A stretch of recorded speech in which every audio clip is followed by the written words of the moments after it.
Pred lepim številom gledalcem je Gorici v mariborskem Ljudskem vrtu uspela mala senzacija, saj so na kolena spravili vodilno moštvo lige. Za Mariborčane pa je to prvi poraz po 10. aprilu lanskega leta. Maribor je vršil pritisk, mi smo dokaj dobro stali na igrišču, smo te pritiske nekje se osvobodili. Tako da končno, če potegnem črto, moram reči, da sem zelo zadovoljen za današnjo zmago. Ta zmaga je za te moje fante sigurno ena lepa spodbuda. Maribor je pač v bistvu danes po dolgem času izgubil, vendar jaz mislim, da vseeno ne smejo biti razočarani, ker mislim, da vseeno je močna ekipa, tako da bo z lahkoto prvaki. Trener vijoličastih Darko Milanič je pričel tekmo zelo ofenzivno, novo postavljena obramba pa je delovala v prvem polčasu preveč ranljivo.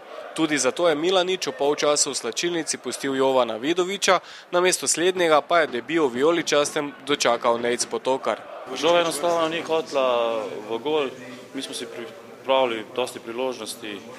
Gorica se pa, kot sem že rekel, pokazala kot čvrsta ekipa, odigrala je par super konter in zasluženo zmagala.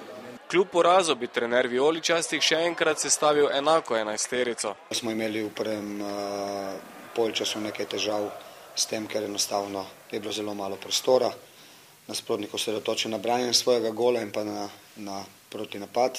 V drugem polčasu je bila druga pesem, ko smo bili nenehno pred njihovimi vrati, imeli veliko število zaključkov, izredno lepe priložnosti in danes je bila pač ta realizacija tista, katera je